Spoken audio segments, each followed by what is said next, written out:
हमारे characters wedding के लिए आए हुए थे और वहीं पर वो टाइम लूप में फंस जाते हैं। इन दोनों को एक दूसरे के लिए फीलिंग्स आई, पर दोनों के कुछ सीक्रेट्स थे। उसी वजह से जल्द से यहाँ से निकलना चाहते हैं।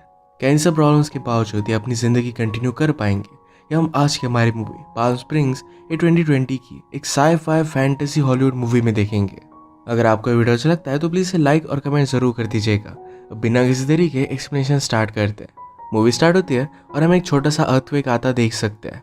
हमारा मेन कैरेक्टर नाइल्स अपने नींद से उठता है। आज वो यहाँ पर अपनी गर्लफ्रेंड के साथ एक वेडिंग में आया हुआ था। ये दोनों फिर इंटीमेट हो जाते हैं, पर मिस्टी को उसमें कुछ भी इंटरेस्ट नहीं था। मिस्टी की भी हमेशा की बकबक सुनकर नाइल्स को मर जाना अच्छा लगता है। इसके बाद वो स्विमिंग पूल के पास हैंग आउट करता है। वहाँ पर भी उसका एक फ्रेंड है। वेडिंग अच्छे से हुई और मिस्टी ने स्पीच दी, पर उसकी स्पीच जरा रैंडम थी। उस वजह से कोई भी अप्लॉज नहीं करता। इसके बाद नाइल्स फिर जबरदस्ती उससे माइक ले लेता है। ब्राइड का नाम था टाला और लोगों को बहुत हेल्प करती थी। इस सब के बारे में वो बात करता है। उसने कहा कि तुम दोनों वर्ल्ड में अकेले थे, पर अब तुम्हारी शादी हुई तो फिर से एक दूसरे को तुमने ढूंढ लिया है। ये सारी स्पीच टाला की सिस्टर, जिसका नाम है सारा, जो हमारी और एक मेन कैरेक्टर है, ये सुन रही थी। वेडिंग पार्टी स्टार्ट होती है और एक आदमी उसके साथ डांस करना चाहता था, पर उसे थोड़ा सा भी भाव नहीं देती है। माइल्स अपने ही धुन में था। सारा ने उसे मना किया, पर बाद में वही आकर उससे बात करने लग जाती है। उसने पूछा कि तुमने जो स्पीच दी थी, क्या तुम इस पर एक्चुअल में बिलीव करते हो? नाइल्स ने कहा कि वो सिर्फ कहने के लिए था। उसे सारा का सेंट अच्छा लगता है, क्योंकि उसकी एक्स गर्लफ्रेंड भी वही पहनती थी। उसे डायरेक्टली पूछ लेता है कि हम दोनों अकेले में कहीं पर जा सकते हैं। सारा ने पूछा कि क्या तुम्हारी गर्लफ्रेंड को इससे कोई भी प्रॉब्लम नहीं होगा। नाइल्स फिर उसे एक जगह पर लेकर आया, जहाँ पर उसे दिखाता है कि उसकी गर्लफ्रेंड किसी और के साथ इंटीमेट हो रही है। सारा ने कहा कि तुम उसे रोकते क्यों नहीं। नाइल्स ने कहा कि ऐसी कोई भी पॉसिबिलिटी नहीं है जिसमें दोनों एक दूसरे के साथ नहीं रहते। सारा ने कहा कि मेरी फैमिली भी मुझे हेट करती है। उन्हें लगता है कि मैं सब कुछ बर्बाद कर दूंगी। वैसे भी वो बहुत ज़्यादा ड्रिंक करती है और अपनी लाइफ को ज़्यादा सीरियसली लेती नहीं, तो उसे बात उतनी ज़्यादा गलत लगती नहीं। मिस्टी की आवाज़ें सुनकर ये दोनों भी डेजर्ट में आ गए और इंटीमेट होने लग गए। अचानक से नाइल्स को कोई एरो मार देता है। वो डर कर भागने लग गया। सारा बहुत ही ज़्यादा डिस्टर्ब हो गई। उसे समझ में नहीं आता कि यहाँ पर चल क्या रहा है। नाइल्स फिर भागते भागते एक केव तक गया। अगली सुबह जब वो उठा तो अगला दिन नहीं था। फिर से पूरा डे रिपीट हो रहा था। जिस तरीके से मिस्टी ने उसे कल उठाया था, आज भी वो उसी तरीके से उठाती है। फिर से आज भी वेडिंग डे था। जैसे कल सब कुछ हुआ था वैसे ही आज भी हो रहा था। नाइल्स के साथ ये चीज़ बहुत टाइम से चल रही है। उसे याद भी नहीं कि फर्स्ट टाइम में कब हुआ था। जैसे कि हमें पता है कि वो पूल के पास आकर हैंग आउट करता है, तभी सारा उस पर आकर बहुत चिल्लाती है। और सारा के पर्सपेक्टिव से कल रात हुआ क्या था ये बात हमें पता चलेगी। जैसे नाइल्स उस केव में गया तो सारा भी उसके पीछे पीछे आ गई। नाइल्स उसे जाने के लिए कहता है, पर सारा मानती नहीं। उसके पीछे पीछे वो भी उस केव में चली गई। आज जब वो उठी तो उसने रियलाइज किया कि ये डे रिपीट हो रहा है। पहले तो ऐसा वो बिलीव नहीं कर पाती। अपने पेरेंट्स को सब कुछ बताने की कोशिश करती है, पर उन्हें लगता है कि ये ड्रंक है। बाहर फिर उसने नाइल्स को देखा। उस पर वो जोर जोर से चिल्लाने लग गई। टाला ये सब देखकर उसे समझाने के लिए आ रही थी, पर वही नीचे पटक गई। उसके दांत टूट जाते हैं। वेडिंग डे पर यह सब होना एक बहुत ही बड़ा ट्रबल था। सब लोग बहुत डरे हुए थे। फादर ने कहा कि हम डेंटिस्ट के पास चलते हैं, सब कुछ ठीक हो जाएगा। सब देखकर सारा जरा शांत हुए और फिर वो नाइल्स के पास आए। माइल्स कहता है कि मैंने तुम्हें बताया था कि मेरे पास मत आना। उसे सारी सिचुएशन समझा देता है कि हमेशा एक ही दिन चलता रहता है। कल फिर से एक नया डे होगा और टाला को कुछ भी हुआ नहीं होगा। सारा ने कहा कि मुझे इस सिचुएशन से निकलना है। उसे उस केव के बारे में पूछती है। उसे ढूंढने के लिए निकली, पर उसे वो कहीं भी नहीं मिलती। नाइल्स से पूछा कि वो कहाँ पर है। नाइल्स कहता है कि तुम्हें थोड़ा सा वेट करना पड़ेगा। वो एक रॉक पर चढ़ गया और प्रिटेंड करता है कि उसके पास बहुत सारी पावर्स है। फिर छोटा सा एक अर्थक्वेक आया। उसके बाद वो केव खुल गई। हर रोज उसी टाइम पर वो केव खुलती थी। वहां पर जाने लग गए, पर नाइल्स ने कहा कि अगर तुम वहां पर अंदर जाती हो तो फिर से डे रीसेट हो जाएगा। सारा वैसे भी इस दिन से तंग आ गई थी, तो अंदर वो चली जाती है। फिर से उठी तो दिन रीसेट हो चुका था। वो इस सब से दूर जाना चाहती थी, तो ड्राइव कर कर फिर से अपने घर वापस चली जाती है। घर पर सारा के पेरेंट्स बात कर रहे थे कि वो ऐसा करती क्यों है। नाइल्स ने कहा कि वो डर रही है कि लोग उसे जज करेंगे। ये वेडिंग, ये सब इंटीमेसी, ये सारी चीज़ें उसे अच्छी नहीं लगती। सारा ने ट्राई किया कि जब तक ये दिन खत्म नहीं हो जाता तब तक वो सोएगी नहीं। फाइनली उसे थोड़ी सी नींद आ ही गई और फिर से डे रीसेट हो गया और फिर से वो होटल में ही थी। वो डायरेक्टली नाइल्स के पास आ जाती है, इसे फिगर आउट करने की कोशिश करती है। नाइल्स ने कहा कि मैं भी इस बात को समझ नहीं पा रहा हूँ। शायद हम दोनों की डेथ हो चुकी है, शायद हम सिमुलेशन में है।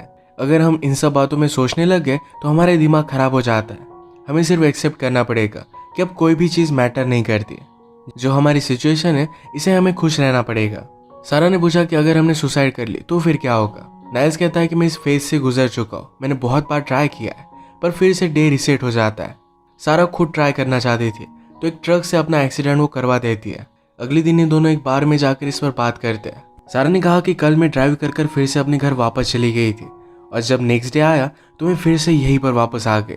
नाइल्स ने कहा कि ये सब काम नहीं करता, मैं एक बार बॉर्डर क्रॉस कर भी चला गया था, फिर भी मैं नेक्स्ट डे यहीं पर उठा हूँ। सारा को याद आया कि नाइल्स को कोई हंट कर रहा था। उसने पूछा कि ये सब क्या था। नाइल्स कहता है कि उसका नाम रॉय है, वो भी टाला की वेडिंग में आया हुआ था। उन दोनों के इंटरेस्ट सेम थे तो एक दूसरे से वो बातें करने लग गए। टाला और एब को खुश देखकर रॉय ने कहा कि मैरिज एक बहुत ही घटिया चीज है, इसमें आप सिर्फ फंसते जाते हो और नीचे बहुत ही ज्यादा डार्कनेस होता है। रॉय को नशे करने थे, एक आदमी से उसने बात की थी पर उसे दे नहीं रहा था। नाइल्स फिर डायरेक्टली उस आदमी से वो छीन लेता है और फिर ये दोनों बहुत पार्टी करते हैं। फाइनली वो डेजर्ट में आ गए। रॉय को बहुत मजा आया था, उसने कहा कि ये दिन खत्म ही नहीं होना चाहिए। नाइल्स ने फिर उसे केव दिखाई, कहा कि तुम्हारे सारे क्वेश्चन के आंसर इसी में है। उसी वजह से रॉय भी इस टाइम लूप में फंस गया था। रॉय को जब इस सब सिचुएशन के बारे में पता चला तो उसे अच्छी तरीके से हैंडल नहीं कर पाया। इसमें फंसने के लिए नाइल्स को जिम्मेदार मानता है। उसने डिसाइड कर लिया था कि नाइल्स को पनिश करेगा। हर कुछ दिनों में आकर उसे हंट करता था।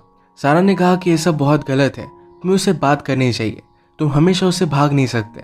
नाइल्स उस बात को उतना ज्यादा सीरियसली लेता है नहीं, वो यहाँ पर पूरी तरीके से केयर फ्री जीता है। डे रिसेट ही होगा तो कुछ भी करे, ज्यादा कुछ भी फर्क नहीं पड़ता। लोगों को पैसे दे दे, बहुत सारी चैरिटी करे, पर फिर भी कुछ भी फर्क ही नहीं पड़ता। सारा ने कहा कि तुमने और क्या क्या ट्राई किया, क्या लोगों के साथ तुम इंटीमेट हुए।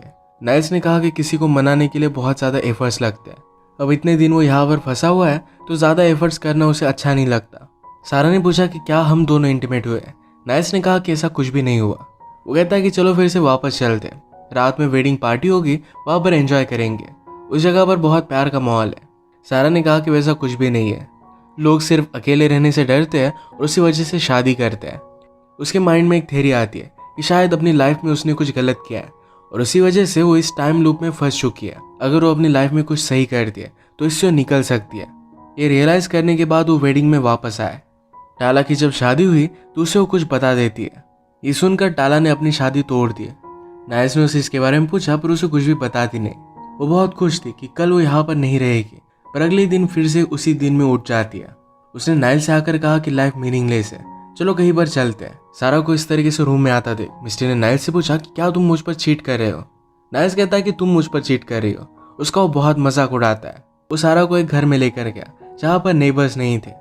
वहाँ के स्विमिंग पूल में वो हैंग आउट करते हैं। गन रेंज पर जाकर उन्होंने प्रैक्टिस की, गाड़ी चलाते चलाते एंजॉय किया, प्लेन भी उड़ाने की कोशिश की, पर अचानक से प्लेन नीचे गिर जाता है। अगले दिन फिर से सब कुछ रिसेट हो गया। जो भी चीजें इन्हें ट्राई करनी थी ये सब कुछ वो ट्राई कर देखते हैं। मिस्ट्री जब किसी आदमी के साथ इंटीमेट हो रही थी तो उसके रूम में एक आदमी को भेज दिया। बीच वेडिंग में एक बड़ा सा ब्लास्ट भी वो करते हैं। एक दूसरे के बॉडी पर वियर से टैटूज बनाए। ऐसे ही एक दिन रात में नशे कर वो बैठे हुए थे।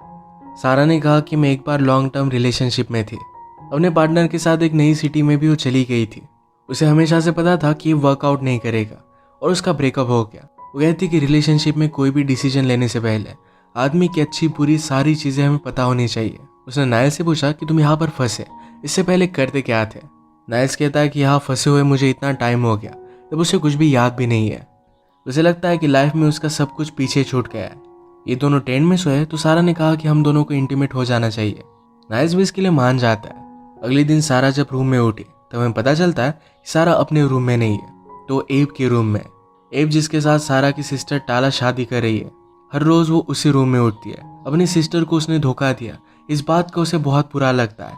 कल रात के बाद नाइल्स को बहुत अच्छा लग रहा था। वो इसके बारे में सारा से बात करने की कोशिश करता है पर सारा थोड़ी सी भी इंटरेस्टेड नहीं थी। वो कहती कि हम जो भी करते अगर इसका कोई भी मीनिंग नहीं है तो कल रात भी मीनिंगलेस ही थी। उसने कहा कि मैं हमेशा के लिए यहाँ पर नहीं रह सकती। वो नोटिस करती है कि बहुत टाइम से उसका कोई पीछा कर रहा है। नाइल्स ने कहा कि वो रॉय होगा, हमें जल्दी से यहाँ से चले जाना चाहिए। सारा कहती कि हमें इसे फेस करना पड़ेगा।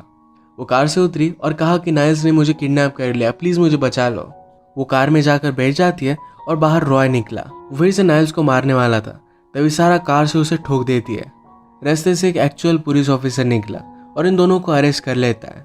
नाइल्स ने पूछा कि तुम्हारे साथ ये सब चल क्या रहा है, ये सब मीनिंगलेस है पर फिर भी हम जो भी करते हैं इसका हम पर इफेक्ट होता है। अगर हमें चोट लगती है तो उसका पेन रियल है। सारा ने कहा कि अगर मैं कुछ भी नहीं करती तो हमेशा तुम रॉय से डरते रहते। नाइल्स को फिर भी ये गलत लगता था और उन दोनों में झगड़ा हो गया। सारा ने कहा कि अगर उस रात मुझे पता होता कि तुम किस तरीके के आदमी हो तो मैं तुम्हारे पास भी नहीं आती। नाइल्स कहता है कि हम बहुत सारी रात एक साथ स्पेंड कर चुके हैं, सारा से क्या बात करनी है जिससे वो उसके करीब आ जाए, ये सब कुछ उसे पता था। इससे गुस्सा होकर सारा गाड़ी के नीचे आ गई। अगली सुबह नाइल्स ने सारा को ढूंढने की कोशिश की पर वो उसे कहीं भी नहीं मिलती। फिर से एक दिन सुबह सारा के बारे में डिस्कस कर रहे थे कि वो ऐसा क्यों करती है। नाइल्स गुस्से में कहता है कि वो अपनी खुद की लाइफ को सीरियसली नहीं लेती। एक रात वो ड्रंक होकर एब के फ्रेंड्स के साथ था। पिलो पर उसने सारा का सेंड नोटिस किया। इसके बारे में इंफॉर्मेशन निकालने के बाद उसे पता चलता है सारा और एब के बीच में चक्कर चल रहा था। शादी में आकर उसने तमाशा खड़ा कर दिया। वो टाला का सब कुछ सच सच बता देता है। एब और उसमें भी फाइट हो गई थी। सब कुछ हो जाने के बावजूद अगले दिन सब कुछ रीसेट हो गया। वो सारा को बहुत ज़्यादा मिस करता है। अपने फ्रेंड के पास वो रोने लग गया और कहता है कि वो सारा से बहुत प्यार करता है। वो बहुत ही ज़्यादा डिस्टर्ब हो जाता है और डायरेक्टली रॉय के घर पर आ गया। उसने कहा कि मुझे टॉर्चर करो, मुझे मार डालो, तुम कुछ भी कर सकते हो। रॉय डर कर कहता है कि तुम यहाँ पर कर क्या रहे हो। उसकी एक बहुत ही अच्छी फैमिली थी। नाइल्स को बिठा कर वो कहता है पहले मैं बहुत ही दुखी था, पर जब मैं इस टाइम लूप में फंसा तब मैंने रियलाइज़ किया कि मेरी लाइफ का एक्चुअली सबसे बेस्ट टाइम है। आज मैं मेरी फैमिली के साथ हूँ और मेरी बेटी मेरी एक पेंटिंग भी बनाने वाली है। जब उस लड़की ने मुझे कार से ठोक दिया था तो आईसीयू में मैं सो नहीं पाया, उस वजह से डे रीसेट नहीं हो रहा था। मैंने फिर रियलाइज़ किया कि मैं कितना लकी हूँ कि मेरे पास एक फैमिली है। लाइफ में इस तरीके से हमें खुशी ढूंढ लेनी चाहिए। वो नाइल्स को भी ऐसा कुछ ढूंढने के लिए कहता है। खुशी के बारे में बात सुनकर नाइल्स को फिर से सारा की याद आ गई। वो कहता है कि मुझे एक बार मार डालो, इससे मैं जल्दी घर पर पहुंच जाऊंगा। इसके बाद हमें सारा के पर्सपेक्टिव से चीज़ें पता चलती है। जब वो फिर से एब के रूम में उठी तो उसने कहा कि हमने जो किया वो बहुत ही ज़्यादा गलत था। अब मैं मेरी लाइफ को अच्छी तरीके से कंट्रोल करूंगी। एब भी सुनकर रोने लगता है। उसे भी बहुत पछतावा हुआ था। इस सिचुएशन से बाहर निकलने के लिए सारा ने क्वांटम फिजिक्स का स्टडी किया। बहुत सारे प्रोफेसर से उसने बात की। एक दिन वो खुद नाइल्स के पास वापस आ जाती है। नाइल्स ने उसे जो भी कहा था इस सब के लिए उसे सॉरी कहता है। सारा ने कहा कि वो सब कुछ ठीक है, पर यहाँ से बाहर कैसे निकलना है इसका सोल्यूशन शायद मेरे पास है। उसने कहा कि हम एनर्जी की फील्ड में फंस चुके हैं। अगर हम उस केव में ब्लास्ट करते हैं तो शायद इससे निकल सकते हैं। इसका उसने एक गोड को लेकर एक्सपेरिमेंट भी किया हुआ था। ये सब सुनकर नाइल्स कहता है कि मैं तुमसे प्यार करता हूँ। सारा ने कहा कि तुम तो मुझे पूरी तरीके से जानते भी नहीं। नाइल्स कहता है कि ऐसा नहीं है, हम यहाँ पर हमेशा के लिए रह सकते हैं और हमें किसी भी चीज़ की वरी करने की भी ज़रूरत नहीं पड़ेगी। सारा की सिचुएशन के बारे में उसे पता था पर उसे इग्नोर करने के लिए कहता है। अगर नाइल्स उसके साथ नहीं आना चाहता फिर भी सारा जाने ही वाली थी। टाला की वेडिंग में वो स्पीच देती है। उसने कहा कि रात में जब मुझे बुरे सपने आते थे तो मैं टाला के साथ ही सोती थी। वो मेरी छोटी सिस्टर है पर फिर भी एक बड़ी सिस्टर की तरह ही उसने मेरा ख्याल रखा है। उसने एब से कहा कि टाला को अब कभी भी हर्ट मत करना। नाइल्स सैड होकर बार में बैठा था। वो सब कुछ सैड चीज़ें बारटेंडर को बताने लग गया। वहाँ की एक लेडी उससे कहती कि ज़रा आसपास देखो, तुम जिस भी चीज़ को ढूंढ रहे हो वो तुम्हें यहाँ पर नहीं मिलने वाली। ये सुनकर वो रियलाइज़ करता है कि वो कहीं पर भी रहे, वो सारा के साथ ही रहना चाहता है। ज़बरदस्ती उसने बारटेंडर से फाइट ले ली। उसकी वो चाबी निकाल लेता है। जल्दी से वो सारा के पास पहुँच गया। वो कहता है कि मैं कभी भी अकेला जी नहीं सकता था। तुम जब मेरी लाइफ में आई तो सब कुछ चीज़ें ठीक होने लग गई। हम दोनों एक दूसरे को पूरी तरीके से जानते हैं। तुम्हारी अच्छी और बुरी चीज़ें इन दोनों के बारे में मुझे पता है। सब कुछ जानने के बाद भी मैं तुम्हारे साथ ही रहना चाहता हूँ। सारा ने कहा कि हम टाइम के साथ एक दूसरे से तंग आ जाएंगे। नाइल्स ने कहा कि अब भी हम एक दूसरे से तंग आ गए तो क्यों ना एक साथ पूरी लाइफ स्पेंड की जाए। सारा कहती कि तुम्हारे साथ लाइफ ज़रा फन हो जाएगी। उसे एक्सेप्ट कर लेती है। उसके बाद वो बॉम्ब के साथ उस केव में गए। लास्ट टाइम एक दूसरे को किस करते। अगले दिन हम देखते हैं कि वही वेडिंग की जगह पर एक खाली हाउस में वो हैंग आउट कर रहे थे। सारा ने पूछा कि अब हम क्या करेंगे। नाइल्स ने कहा कि मेरे डॉग को मुझे पिकअप करना पड़ेगा। ये सारा के लिए बहुत सरप्राइज था क्योंकि नाइल्स ने कभी भी अपने डॉग के बारे में बात नहीं की थी। अचानक से होम ओनर घर पर आ गए। नाइल्स कहता है कि अब हमें पता चल गया कि होम ओनर कब घर पर आते हैं। इसका मतलब है उस टाइम लूप से वो निकल चुके थे। अगला दिन आ चुका था पर फिर भी बिना किसी वरी के एक दूसरे के साथ एंजॉय कर रहे थे। इसी के साथ ये मूवी एंड हो जाती है। अगर आपको एक्सप्लेनेशन अच्छा लगा तो प्लीज़ इसे लाइक और कमेंट जरूर कर दीजिएगा। ये बहुत सारी मूवीज़ लेकर आता रहता हूँ तो प्लीज़ चैनल को सब्सक्राइब कर दीजिए और बेल नोटिफिकेशन आइकॉन दबाना मत भूलिएगा। हम फिर से मिलेंगे और एक नई मूवी के साथ। तब तक के लिए थैंक यू और आप अपने आप का ख्याल रखिए।